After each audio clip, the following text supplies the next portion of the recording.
Como seres humanos, tenemos la impresión de que el mundo se encuentra en un estado de insuficiencia.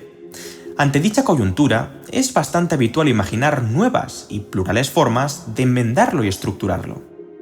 Incluso partiendo de un marco social, económico y emocional relativamente favorable, procuramos corregir errores conceptuales, pulir imperfecciones materiales, subsanar injusticias morales y, a la postre, arreglar los problemas de nuestro entorno.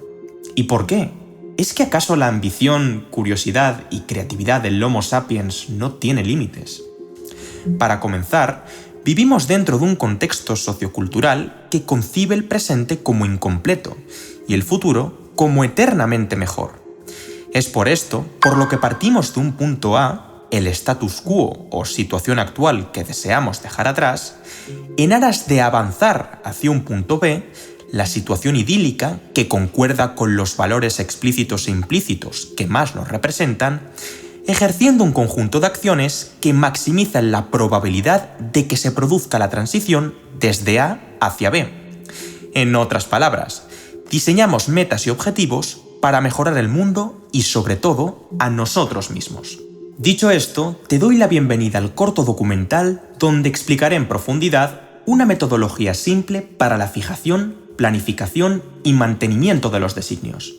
Sin más preámbulos, demos comienzo al espectáculo. Supón que un marinero se encuentra perdido en mitad del océano Atlántico con un velero. Lógicamente, su objetivo es alcanzar tierra firme. ¿Cuáles son los requisitos para lograrlo? En primer lugar, necesitaría saber la longitud y latitud exactas de su ubicación actual.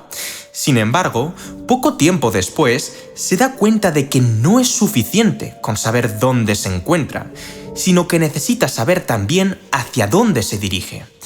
Por ello, lo siguiente que requiere son las coordenadas del punto de llegada. El punto de partida es el reconocimiento de la situación actual. El punto de llegada, la meta que uno se propone conseguir.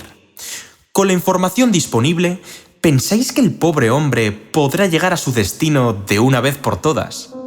Aun conociendo el punto inicial y el punto final de la trayectoria, ¿por qué no es capaz de emprender la marcha todavía? Simple, le falta una brújula que le permita identificar dónde están cada uno de los puntos cardinales, norte, sur, este y oeste, es decir, que le indique cuál es la dirección. De este modo, el marinero debe plantearse cuál de los múltiples caminos debe tomar para llegar del origen al destino. De poco o nada sirve un pergamino con datos numéricos si uno desconoce su interpretación. Más de una vez nos hemos sentido identificados con el marinero. Éramos conscientes de dónde estábamos y hacia dónde íbamos, pero desconocíamos los recursos que necesitamos y la dirección que debemos seguir. Jorge Bucay define la felicidad como la satisfacción de entender que uno se encuentra en el camino correcto, es decir, la tranquilidad interna del que sabe hacia dónde se dirige su vida. Si uno posee la certeza de no estar perdido, entonces es bastante probable que sea más feliz que si lo estuviera. Si no contempláramos las circunstancias teleológicamente, entonces no actuaríamos en absoluto. Es más, ni siquiera seríamos capaces de ver, porque para ver hace falta enfocar, y para enfocar hemos de seleccionar por definición un elemento entre todos los demás. Pero el hecho es que sí podemos ver. Vemos incluso cosas que no están ahí de verdad, y también nos da por enunciar mundos hipotéticos para enfrentarnos a la aparición de contratiempos de los cuales ni siquiera éramos conscientes.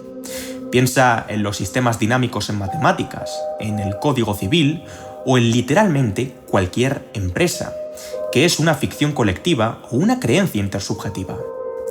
Esta facultad supone ventajas evidentes. Podemos modificar el cosmos para que el intolerable estado del presente pueda rectificarse en el futuro.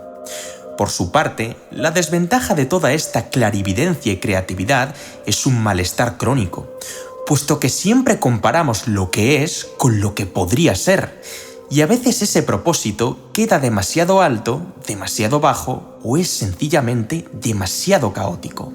Es así como acabamos fracasando, en el mal sentido de la palabra, y vivimos decepcionados, incluso cuando a los demás les da la impresión de que nos va estupendamente. Este punto lo resume de manera impecable el psicólogo y autor Jordan Peterson. Nuestros ojos siempre enfocan las cosas a las que nos interesa acercarnos, es decir, lo que queremos investigar, buscar o poseer. Hemos de ver, y para ver debemos fijar un objetivo. Este principio tiene su raíz en el hecho de que nuestras mentes están construidas sobre la plataforma cazadora-recolectora, el cuerpo. Así pues, cazar no es otra cosa que establecer un objetivo, acecharlo y lanzarse hacia él, al tiempo que recolectar significa delimitar y agarrar. En este sentido, lanzamos piedras y bumeranes, disparamos proyectiles a blancos determinados con arcos, pistolas, rifles y cohetes, encestamos pelotas dentro de los aros, hacemos que bloques de granito tallados se vayan deslizando sobre el hielo hasta alcanzar un objetivo marcado en el suelo, proferimos insultos, proponemos ideas y emprendemos proyectos. ¿Y cuándo se podría decir que tenemos éxito? Pues depende de si damos en la diana, marcamos un tanto, materializamos un designio o transformamos a un individuo. A la inversa, fracasamos o pecamos cada vez que no conseguimos aquello que nos hemos propuesto. De hecho, la palabra pecado se relaciona etimológicamente con la idea de no alcanzar un objetivo. En definitiva, es difícil, por no decir imposible, navegar sin una dirección a la que aproximarnos, y mientras estemos en este mundo, tenemos que seguir navegando. La pregunta más lógica que cabe formularse es: ¿cómo podríamos resolver este conflicto, si es que realmente tiene solución?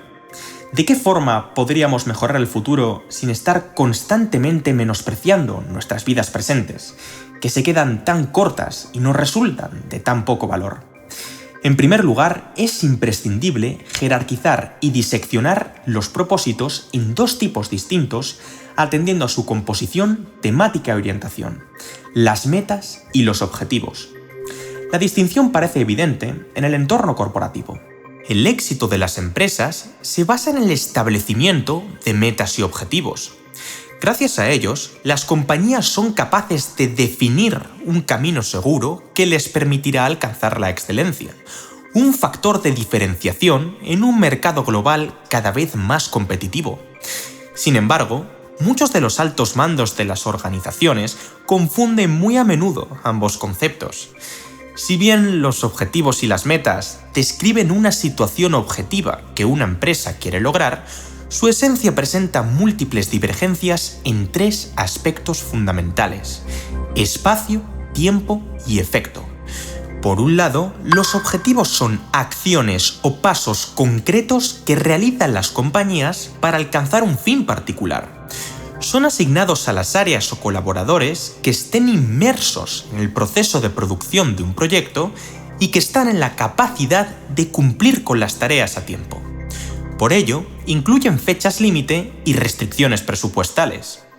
Por otro lado, las metas son el resultado de una serie de condiciones que una compañía desea alcanzar en un determinado temporal. Así pues, se componen de acciones y objetivos que permiten la consecución de un propósito organizacional. Por su naturaleza, pueden existir metas a corto, mediano y largo plazo. Las metas a corto plazo son medibles y se asemejan, en ciertos aspectos, a los objetivos, mientras que las metas a medio plazo y largo plazo se caracterizan por ser intangibles y menos fáciles de medir. Extrapola esta divergencia al resto de áreas. Los objetivos son específicos, tangibles y concretos. Las metas son genéricas, intangibles y abstractas. En la escala temporal, ¿cuáles son tus metas a corto, mediano y largo plazo? Asegúrate de que dichas metas cubren distintos aspectos de tu vida: social, financiero, profesional, biológico, emocional, etc. Asimismo, es buena idea que las redactes con lápiz y papel en pos de recordar su mensaje de forma más consistente y ordenada.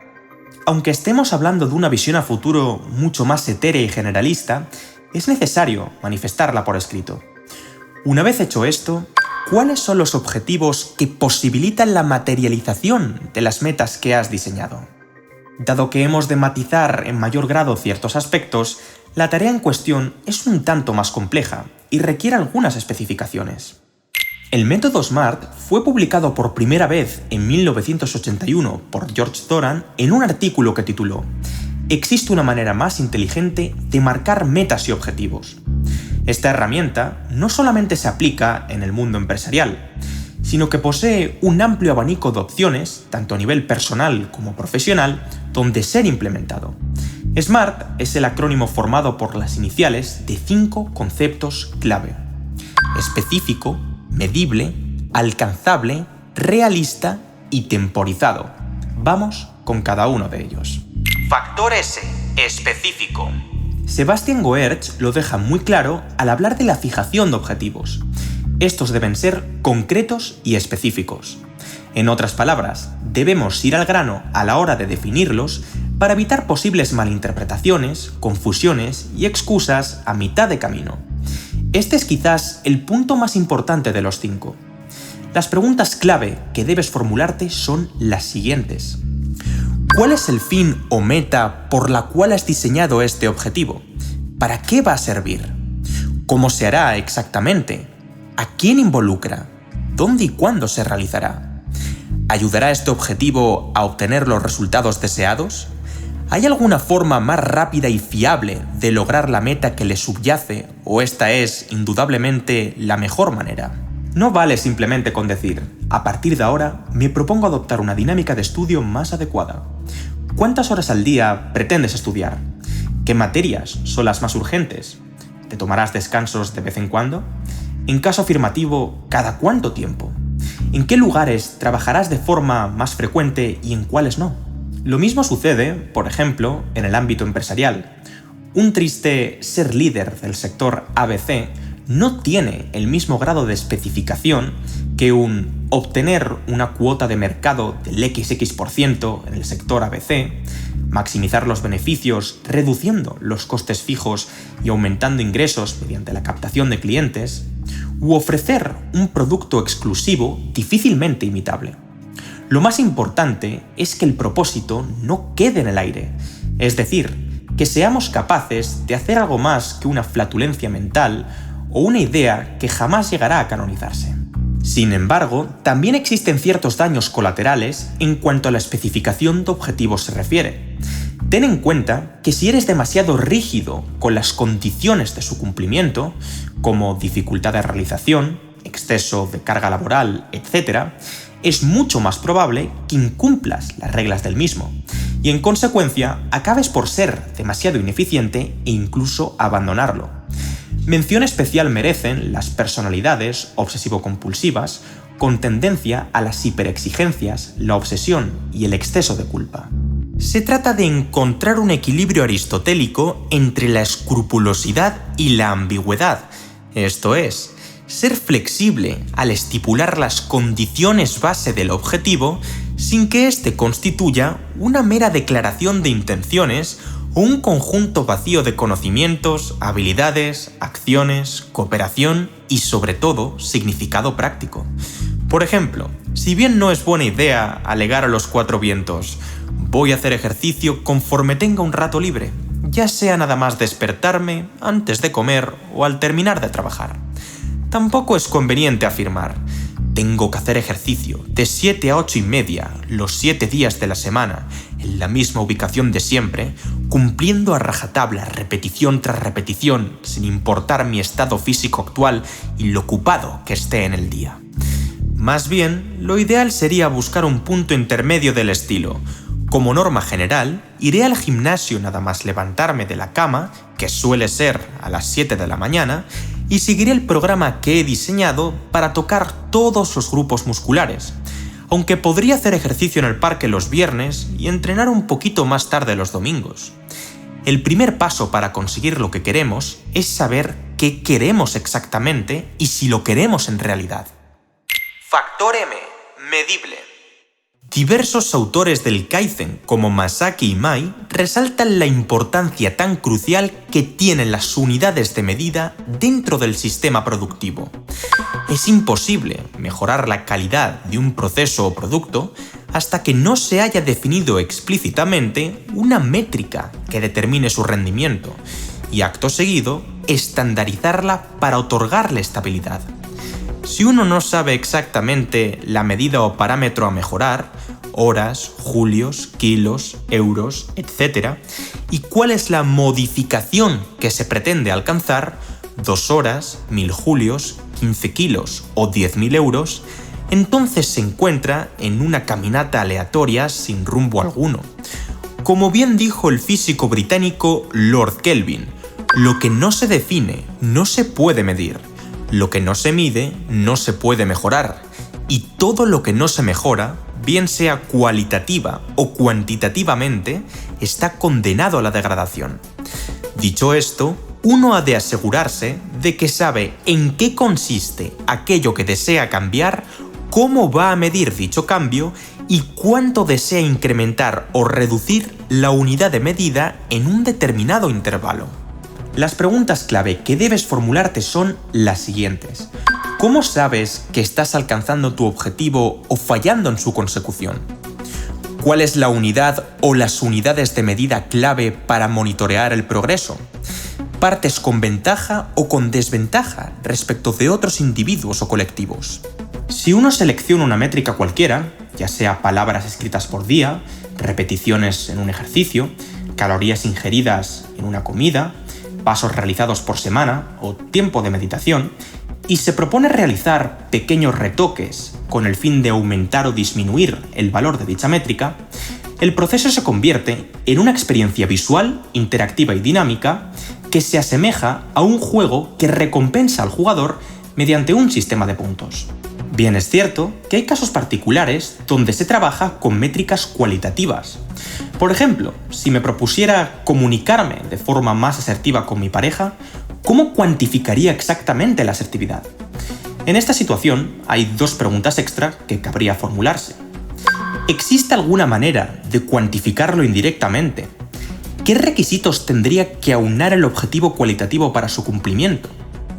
En tal caso, convendría que realizara una lista que reuniera aquellos rasgos y rituales que hacen de mí una persona más asertiva, como centrarme en los hechos en vez de los juicios, vigilar mi vocabulario de forma más exhaustiva, contagiar emocionalmente al receptor o construir pensamientos empáticos antes de que se produzca la interacción. Factor A. Alcanzable. Es crucial averiguar si el objetivo en cuestión es realista, es decir, confeccionado acorde a tus capacidades, aptitudes y posibilidades a lo largo de la línea temporal. Es bastante común que la ambición, el optimismo y la motivación nos invadan de pies a cabeza a la hora de establecer las directrices del propósito en cuestión. Hasta cierto punto, eso es bueno. Sin embargo, como bien dijo Aristóteles en Ética a Nicómaco, la virtud reside en el término medio. En lo que a esto respecta, no son pocos los individuos que se dejan llevar por sus desenfrenadas pasiones en cuanto a la identificación de sus límites se refiere, bien sean intelectuales, estructurales o materiales. Plantear objetivos casi imposibles de lograr, véase conseguir 1 millón de euros partiendo de cero en menos de un año o alcanzar la fama de Billie Eilish, o que sobrecargan a su ejecutor con demandas ultra excesivas, como trabajar 10 horas al día los 7 días de la semana sin apenas contacto social, o entrenar a máxima intensidad jornada tras jornada sin el reposo suficiente, son la receta perfecta para la frustración, la decepción y el abandono. Las preguntas clave que has de formularte son las siguientes. ¿Dispones de los conocimientos, habilidades y recursos necesarios para completar tus objetivos? En caso de que no fuera así, ¿los podrías adquirir? ¿Estarías dispuesto a realizar el esfuerzo?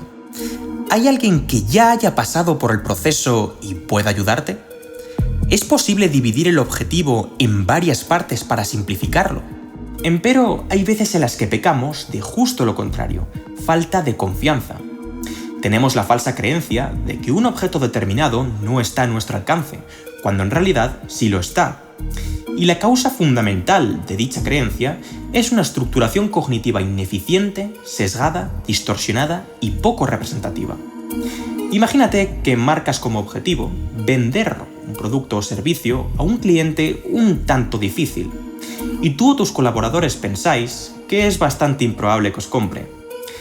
¿Cuál es el estado emocional que acarrearía ese pensamiento? ¿Cómo crees que sería el proceso de venta? ¿Crees que tu equipo hablará con fluidez, negociará con normalidad y estará abierto a descubrir las necesidades del cliente? Lamentablemente, lo más seguro es que dicha inseguridad en la estabilidad del proyecto merme sustancialmente vuestras capacidades como vendedores y, como consecuencia, la probabilidad de venta se reduzca drásticamente. Para que el objeto de persecución se perciba como asequible, ha de darse un equilibrio entre el desafío de la tarea y la habilidad de quien la realiza. La mejor manera de asegurar un estado de flujo continuo es incurrir en aquellos desafíos cuya demanda de recursos y capacidades quede más o menos satisfecha por nuestro arsenal de técnicas y habilidades. Todo esto dará lugar a una progresión sana, eficiente y duradera. Eso sí, hay situaciones en las que el reto en cuestión es demasiado complicado y uno ha de completarlo sin falta. Un truco muy efectivo es la simplificación por escisión. Cuando se divide un problema muy complejo en diferentes partes, cada una de las cuales de menor dificultad, es más fácil progresar y dar con la solución. No solo se trata de ajustar las habilidades al reto, sino el reto a las habilidades. El mensaje principal está claro. Asegúrate de que el acceso al objetivo no esté acotado, restringido o circunscrito a un número muy reducido de casos. Factor R.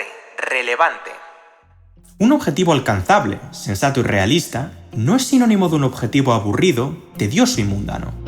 Su motivo, su razón de ser, debe generar en nosotros un sentimiento de motivación, esperanza e ilusión, como un niño pequeño la noche antes de Navidad o el día de su cumpleaños. Dicho de otro modo, debe ser relevante. Las preguntas que podrías formularte son las siguientes. ¿Es este objetivo realmente importante para mí? ¿Por qué o por qué no?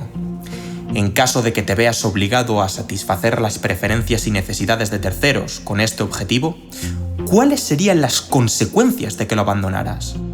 Si renunciar al objetivo es inviable, ¿cómo podrías extraer algo valioso del mismo aunque lo hagas por otras personas?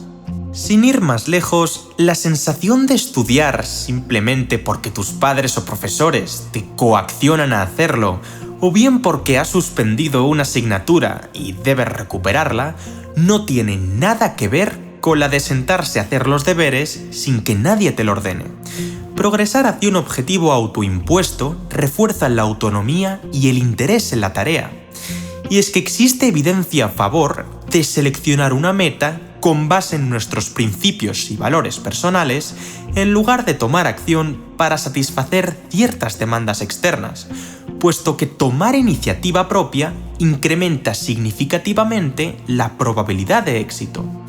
Hay cientos de casos que podría mencionar. Estudiar matemáticas, jugar al fútbol, seguir una dieta, salir con amigos. Si un tercero te obliga a desempeñar alguna de estas actividades, pueden resultar muy desagradables. En cambio, si decides accionar por tu cuenta con un buen motivo a tus espaldas, pueden volverse increíblemente satisfactorias y estimulantes. No solamente necesitamos recompensas al final del proceso, sino durante el mismo. El psicólogo Skinner observaba de forma excepcionalmente minuciosa a los animales que entrenaba. Cualquier reacción que se asemejara a lo que él quería que hicieran suponía una recompensa inmediata para ellos. No es mi propósito entrar en el debate acerca de la experimentación con animales. El punto es que es muy importante dividir los objetivos en distintos bloques, especialmente cuando están caóticamente desestructurados o su fecha de vencimiento es muy lejana. No obstante, si ejerces este curso de acción, la recompensa debe ser adecuadamente proporcionada. Es decir, no tan pequeña como para resultar irrelevante, ni tan grande como para comprometer recompensas futuras. Supón que decides premiar a tu hijo cuando se esfuerza en obtener mejores calificaciones, y al término de un trimestre decides comprarle un juego para Play 5.